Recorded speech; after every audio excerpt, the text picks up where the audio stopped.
Bonjour à tous, bienvenue dans le chapitre 11 de notre initiation à PTE 8.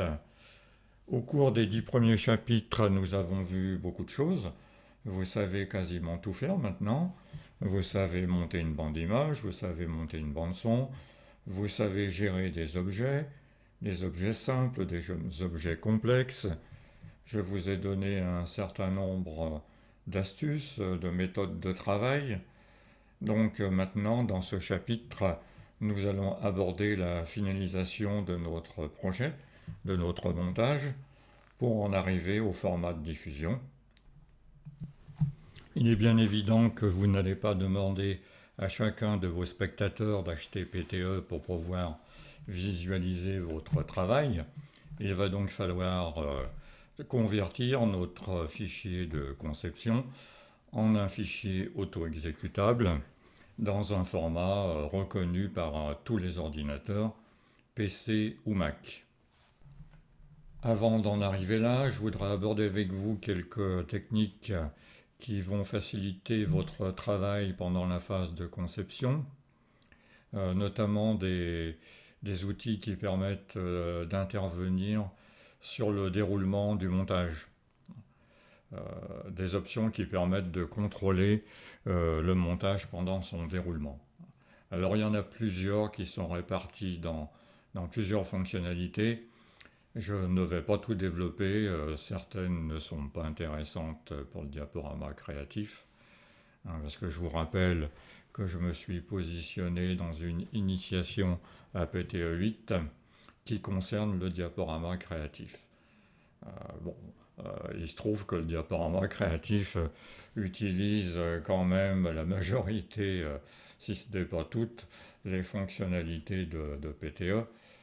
Mais PTE a été conçu pour construire toutes sortes de diaporamas. Donc il y a des diaporamas, notamment des diaporamas commerciaux ou des diaporamas de conférences qui nécessitent d'être contrôlés pendant que le conférencier parle notamment, ou bien un photographe qui présente des images à ses clients sous forme d'album photo. Certaines formes de diaporama nécessitent d'autres techniques que le diaporama créatif en matière de contrôle de déroulement du diaporama. Par contre, pour nous, pendant la phase de conception, ça va être intéressant de pouvoir contrôler le déroulement du diaporama parce qu'on va revenir sur certaines images, sur certaines séquences. On va vouloir comparer, voir la qualité de certains fondus, voir la qualité de certaines images. Donc c'est utile pendant cette phase-là. Et après, on va les faire sauter, ces options. C'est pas la peine de les laisser traîner, ça peut provoquer des problèmes pendant la diffusion. Donc je ne vais pas tout développer. Là encore, quelques esprits chagrins ne vont pas manquer de me dire mais tu n'as pas tout traité, il y a encore cette option et cette option. Vous avez vu que PTE est un logiciel très très complet, hein, c'est un monde, hein, il y a plein de possibilités, donc il est très difficile de faire une initiation complètement exhaustive. Donc merci de bien vouloir le comprendre, messieurs les esprits chagrins. Et sachez que je n'ai pas réinventé le fonctionnement de PTE pour faire cette initiation. Alors cette mise au point nécessaire étant faite, revenons-en à nos options qui permettent de contrôler le montage pendant son déroulement. Alors comment on peut faire? Donc voici mes conseils. Moi ce que je vous conseille de faire pendant la phase de conception, c'est d'aller dans les options du projet,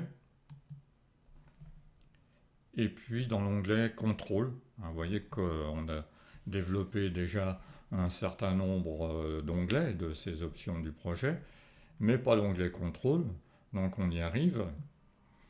Alors l'onglet Contrôle vous permet donc de contrôler le déroulement de votre montage, soit au clavier, soit à la souris, soit avec une barre de navigation.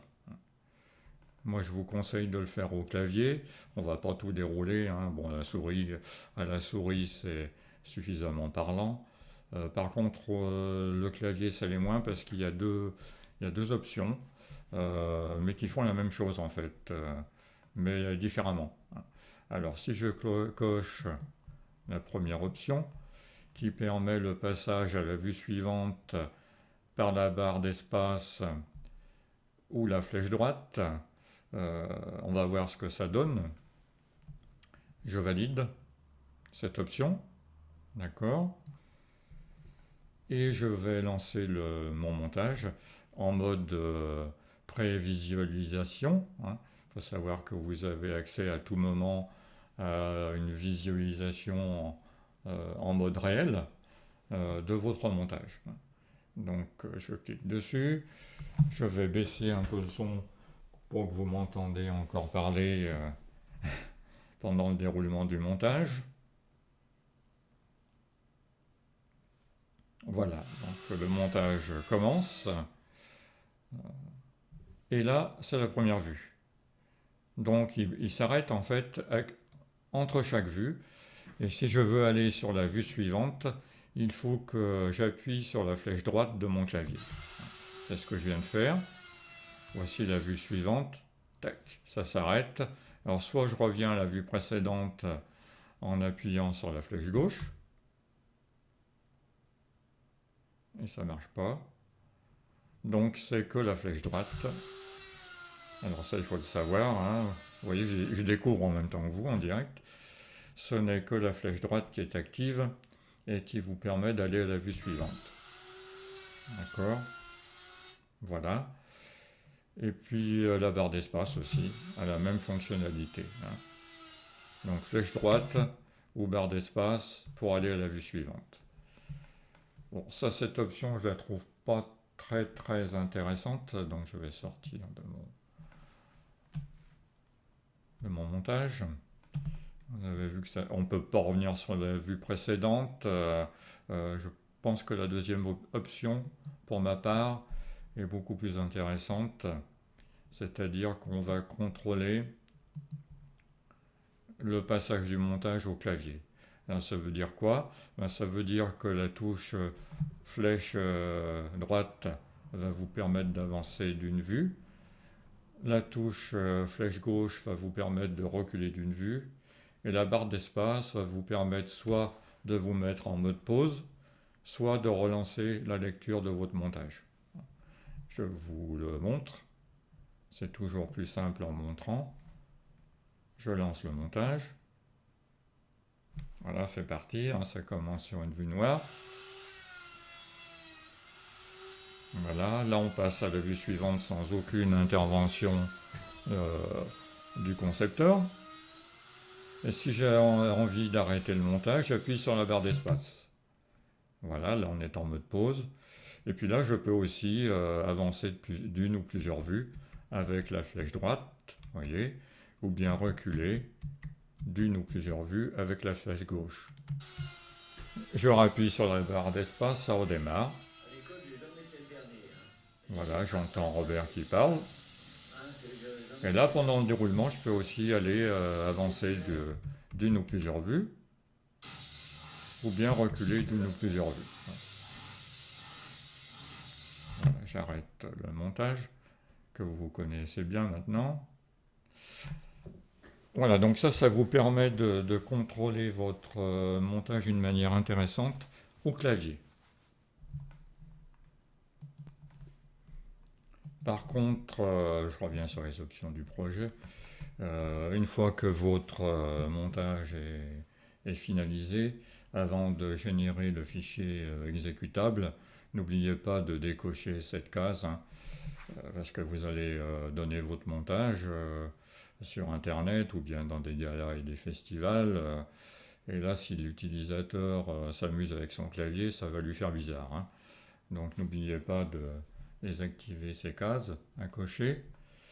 On peut contrôler à la souris, donc là, bon, je ne vais pas insister, c'est très clair. Par contre, si vous voulez vraiment contrôler à la souris, moi je vous conseille d'utiliser la barre de navigation.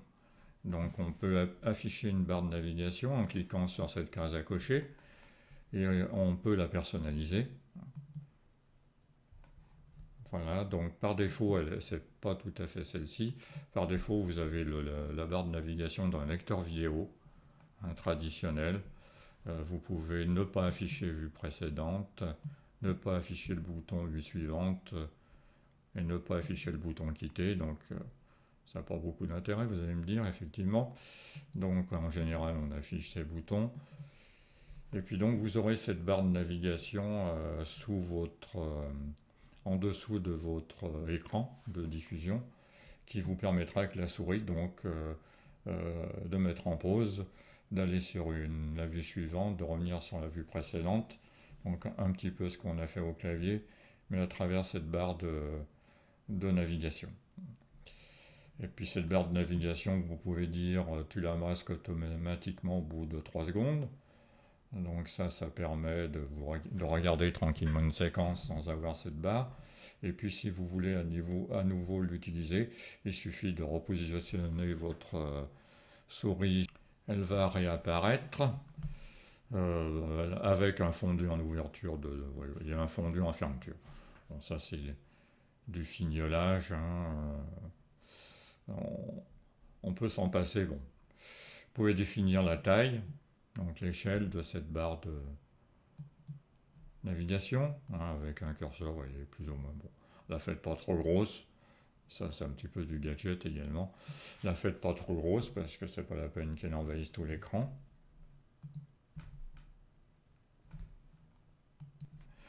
Donc ce qu'on peut faire, c'est personnaliser une barre de navigation. Alors il y a ce type de barre de navigation, un petit peu classique. Moi j'aime bien celui-ci, style ciel. Voilà. Donc là, tout est coché. On a toutes les sortes de boutons. On retrouve les mêmes paramètres, masquage automatique de la barre ou pas. Vous n'êtes pas obligé de le faire. Voilà, je préfère cette barre de navigation parce qu'il y a un peu plus d'options. On peut imprimer une vue, bon pourquoi pas, on ne sait jamais si on veut regarder un fondu après. Bon. On peut la mettre dans des endroits différents. En général, on la met en bas. On peut fixer sa teinte. Voilà, donc c'est un peu du gadget sur ces styles mais pourquoi pas. Il y a des gens il y a des styles de diaporama qui nécessitent une barre de navigation en permanence, autant qu'elle soit le plus jolie possible en définitive, et qu'elle permette le maximum de fonctionnalités. Voilà, donc je vais la laisser comme ça pour notre exemple. Je valide. Je valide et on voit ce que ça donne en diffusion. Alors, vous voyez ma barre de navigation qui est en bas. Là, je peux retourner sur la touche Home.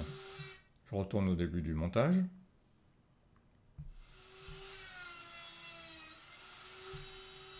Touche pause.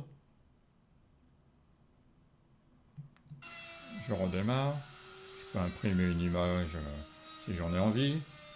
Avancer d'une vue ou plusieurs vues.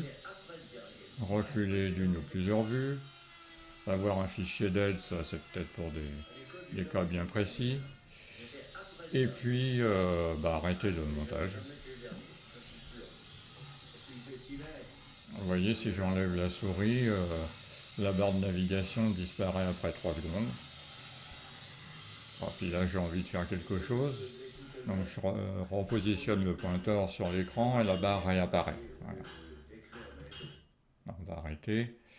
Donc ça va vous permettre, notamment si vous voulez montrer votre montage à d'autres spectateurs pendant la phase de conception, recueillir des avis, ou bien vous faites partie d'un club photo et vous voulez des avis, et à ce moment-là vous le faites à travers la barre de navigation, et pendant que vous présentez votre montage, vous revenez sur les séquences qui ont nécessité une précision ou qui nécessitent une correction. Ça permet de discuter en groupe autour d'un montage, de revenir sur des vues, de mettre des pauses, de relancer, de revenir sur des séquences. C'est important d'avoir des avis pendant la phase de conception, parce que le diaporama solitaire ne s'aperçoit pas toujours de ses erreurs, et puis il ne s'aperçoit surtout pas si son message passe bien auprès des autres, et comment son montage est reçu. Alors je conseillais, quand on avait Diaporama Forum, je conseillais aux personnes qui présentaient des montages dans l'atelier virtuel d'utiliser une barre de navigation pour présenter leur montage. Ça permettait eh bien, aux spectateurs d'arrêter, de mettre en pause. Et puis je conseillais aussi de numéroter les images, hein, d'afficher un numéro d'image pour faciliter la critique par la suite. Eh bien, dire telle image, elle est trop claire, trop foncée. Voilà, ça facilite les commentaires pendant la phase de conception. Dans la prochaine vidéo, je vous propose de voir quelques options avancées du projet, et notamment donc comment on va protéger son montage et comment on peut numéroter des vues. Ça, ce sera à travers l'onglet défaut, hein. Voilà quelques conseils encore pour faciliter votre travail pendant la phase de conception. Voilà donc, écoutez, j'espère que j'aurai été clair sur ces possibilités de contrôle du déroulement d'un montage. Je vous dis à bientôt dans la prochaine vidéo.